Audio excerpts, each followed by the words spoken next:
Hello, it's me, Chastity, and today I would just like to record a short video about what's been going on lately. I haven't really been doing many videos lately, aside from school things, because I'm doing online schooling with Full Sail University, and that's when I am not at my new job at overnight stocking at Walmart. And I want to talk a little bit. I don't want to go into much detail. Um, okay, let me explain. I went from Team Red to Team Blue. And what I mean by that is that I used to work at Hy-Vee and now I work at Walmart. And I want to talk about that, not go into detail because I don't want to speak badly of specific people. I don't want to speak bad of former companies I've worked for. And the reason I don't want to do that is because I don't want that to ruin my reputation when it comes to, employment. I don't want to have a reputation as somebody who, sues former companies who've wronged me and speaks badly about them. But I will say this. If I had been working a full time at Hy-Vee and I had been earning enough money to make a living, I would have stayed and tried to work out problems. You know what I'm saying? Yeah, I had problems with management. Maybe I did a few things I shouldn't have done, but that was caused by my frustration of, only having my hours cut, only getting maybe 2 or 3 days in a week, and like maybe 16 hours and stuff. And even at the good times, I was always limited to, under 30 hours because what happened, I had been working with Hy-Vee starting in 2012. And back then it was different.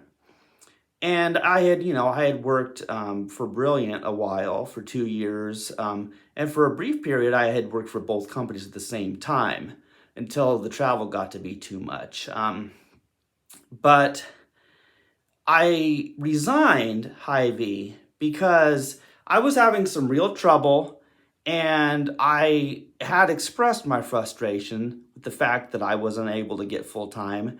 And I was basically told I wasn't qualified for full time, that I didn't have the skills they required for me to be full time and stuff like that.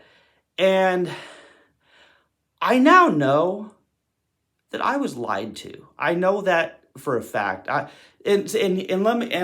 I can prove it too. See, here's the thing is I had applied for a lot of jobs. I had applied for, many places like Aldi, Sprouts. I had applied for several bank teller positions because I felt like I would have been a good person as a bank teller. Not like no response or maybe occasionally interview. I even interviewed for the company that my best friend Lucas, works for, but they didn't hire me. So, I had so many problems. I was making no money. I was going further into debt while I was working for Hy-Vee because I was making next to nothing. And so I resigned after a fight with management over some things. And I'm glad I did because it gave me more time to dedicate to my schoolwork, which is important to me, and to keep the job hunt. And it's hard to get a job these days. It's actually really hard to get a job these days. It's not like the old days. And I was willing to work for minimum wage. I even briefly had the nursing home job, and that didn't work. They eliminated my position, and then tried to get me back later. That was weird. But it's not easy to get jobs, especially someone like me. But I'm not going to get into the discrimination aspect of what happened. I don't want to get into that. But here's what actually happened. I finally got to the lowest place in my life where I had no pride left at that point, and I applied for Walmart, okay? Because all my life I have heard horrible things about Walmart. But the reality is every company has problems, right? Every company has problems, and let's face it, retail stores and grocery stores are not easy. I should know, having worked at Hy-Vee for 10 years. But you know what?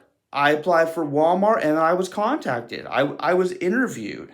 And when they were offering me a full-time overnight stock position, I thought, wait a minute, that's actually a really, really good idea because, I do online schooling, and if I'm working overnight, then I, am free during the day for any other appointments I have. Of course, what I hadn't thought about at the time was that I'm sleeping all day because I've been up all night, but nonetheless, it's still possible. So if I have an appointment, something I have to do, I can still get some sleep, get up, do that during the day, then go back to sleep possibly. But I'm working from overnight stalking 5 days a week. I'm doing 10 p.m. to 7 a.m. Now that's 9 hours, but there is an hour lunch break in there. So the job is actually going really well, and I do actually love this job. Physically, it's exhausting. I'm not, I guess you could say I'm just not used to it, and I don't have the strength I used to have too. Um, and for example, I was one of the best health market, clerks at Hy-Vee. I was really good. I was stocking shelves and helping customers find things. But the days were different back then, and I was stronger back then than I am now. I know that for a fact. I mean, I still got some muscles, but I don't have I never had man level strength, but now that it's been 3 years without testosterone in my system, I am weaker than I used to be. So I do have some difficulty. Nonetheless, I'm still trying to do my best to work out and get stronger so that I can do my overnight stalking job efficiently. But anyway, I like overnight stalking at Walmart better than I did any position I had at Hy-Vee. I mean, they have overnight stock people there. I'm not sure why they never considered me for that either. But here's the thing that's great about overnight stock is I love customers, but it's also when you're learning a stalking job and how things work in a new store, it's really good to not be distracted by customers because it takes a lot of mental concentration. There's a lot of mental concentration as well as physical strength and effort that goes into overnight stock. And the same would be true of daytime stalking too, which I could eventually do if they really needed me to. But right now, I'm just trying to get experienced. I'm trying to build my muscles. I'm trying to build my experience to get really good at this job. And there's a lot that goes into it. You may think, like, if you haven't worked in a grocery store, you really don't understand how things work. You may think, oh, just putting things where they go. That sounds easy. Well, yeah, it sounds easy, but when you're up all night and you can barely keep your eyes open and you have like pallets of stuff to put away, it's a lot. And so I hopefully I'll get physically stronger, which will enable me to work faster. But there's a mental aspect of stalking. It's very important, and you need to know this if you're considering, stalking at Walmart or any retail store. Actually, is that like loading items from the pallet onto your cart? That takes experience to figure out the right way to do things. For example, trying to grab all of the Maruchan ramen noodles from the pallet, because they're all scattered on the pallet, trying to grab those all and load them onto the cart so I can wheel them all over to where they go is the most efficient way to do it, rather than just grabbing each individual one, walking back and forth. Same thing when the pallets are at one side of the aisle, and yet there's all the cans of tuna and bags of tuna. Like, that's on the opposite end of the aisle I'm working on because they put the pallets in the aisle I'm working on. But I'm thinking, okay, well, let's grab all the tuna, put it onto my top stock cart, and then wheel it over to the other side. So there's a lot of mental planning that goes into what's the fastest way to do this. Because, they tell me they want people to be able to do about a box a minute. And I think sometimes I do that, but because I'm still new and I'm still trying to plan, the experience wise, what's the efficient way to do this? And then, besides the fact that I'm opening boxes and some of those boxes are hard and I'm using a new box cutter that I'm not used to, then there's the trash. There's the empty cardboard boxes. There's the plastic wrap that's over the box that I have to cut off with the knife. And so I sometimes make, 3, 4, 5 trips. Like sometimes I'll use a grocery store or whatever's available to put my cardboard and plastic in, so that I can then take that to the back of the store. We have a place where we put the plastic that I think is recycled. We have these cardboard compactors, but they're not anything like what there is at Hy-Vee. They're actually very different. They're actually kind of cool looking because you actually get to see the cardboard being crushed. I think they call them the baler. So it's very interesting. So I'm at a new company and I'm wearing blue instead of red because Walmart is like blue, like their logo is blue, the vest is blue, and so I went from wearing red and working for Hy-Vee, which is a totally red company and everything, and now I'm at Team Blue. I'm at Walmart. And that's the thing is, I'm glad now that Hy-Vee didn't hire me full time because that allowed me to find something better. But like I said, had I been making good money, had I been full time, had I been making good money, I probably would have stayed with Hy-Vee. And maybe that wouldn't have been for the best. So maybe everything is as it should be. But I got to tell you, it was really hard to accept that. When I was unemployed for a month and a half and I had resigned my job at Hy-Vee, because I've been trying to find another job before I quit Hy-Vee. I had been trying to do that for years. For years. No success. I applying and coming up with a resume, it's hard. It's hard for people like me to get a job. And I want to just say a few words about that. Now, if you're a person who doesn't know me and you see this video, you can probably tell, first of all, this is not me at my prettiest, okay? I woke up after sleeping most of the day. This is real life for me. But I'm autistic. I'm very autistic, and I talk in this very autistic way. I'm very detailed, and I'm talking completely off of my head right now. That's what I do best. I can do public speaking. I can be put on the spot, and I can give a speech. I could easily give a TED Talk. That's basically what I do in my videos. But I'm autistic, and some people, they look at the way I look, they look at the way I talk, and they think I'm stupid. They think I'm retarded.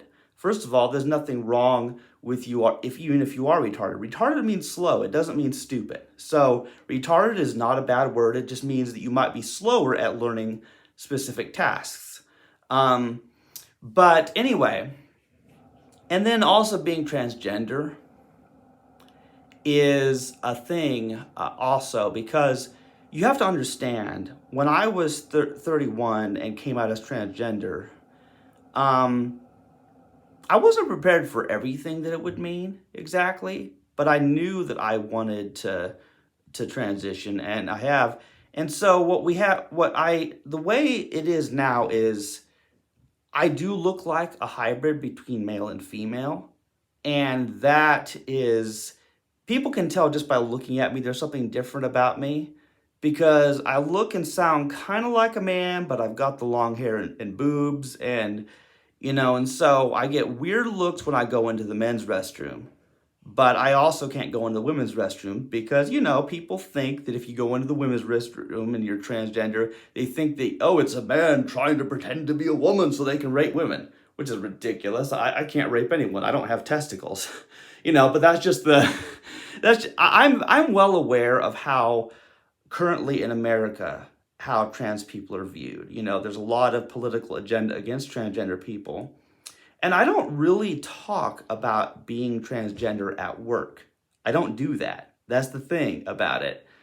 You know, it's something that if you watch my videos on YouTube, you know about me because my life is an open book, like literally. My Chandler's Honesty series, I published 19 books. Some of those are art books, some of them are other books about my opinions on politics, religion, veganism, all kinds of issues. And my Chandler's Honesty series reveals a lot about me. So as a person who's a published author and has a YouTube channel, I realize that people can look at my content online and they can use that as an excuse to not hire me. I realize that. And some people do have a problem with, they may not want to hire autistic people. They may not want to hire a transgender person, and they may not want to hire somebody who has written books or recorded videos about controversial topics. And I am controversial. But when I am at work, I don't talk about that stuff. I just do my job. And the best part about Overnight Stock is that I'm not having to talk to anybody. Aside from like my coach or the team leads, I'm not talking to anyone. Not customers, not even other employees. Unless they talk to me first, I'm just by myself, just trying to plan where to put things. And I work well alone like that. And it's so much easier than being a floral clerk. And I was a pretty good floral clerk, taking those customers' orders, arranging their flowers for them the best I could, processing the flowers, watering the plants. I was a good floral clerk, but it was a lot because I had to deal with customers the whole time, answer that phone the whole time. And so this job is higher paying, a lot easier, and I'm just trying to do my best to get good at this job because this is a fresh start. I worked all those years at Hy-Vee and have nothing to show for it now. But it's a fresh start, and at least some of my experience working in a grocery store still does apply to Walmart. So I think that's why they were willing to hire me, because I do have a good resume, I do have a good work history. I've never technically been fired. There are times when I wasn't able to do the job and I had to resign, but I've never actually been fired because I am a good worker, and I think people see that. And I think that's all I really have to say about it right now, but that is basically the story of how I went from Team Red to Team Blue and was at Hy-Vee, and now I'm at Walmart. And I hope things will continue to go well with Walmart. And maybe in a year, I will do another video and update my followers on how things have progressed with the Walmart job. I really think I will do well at this job. I'm very, very new, and I'm still adjusting to the schedule of being up all night and then having to sleep during the day because I'm so tired. I start falling asleep before I can get an Uber home or walk home. It's just hard, but this is only the beginning. It will get better.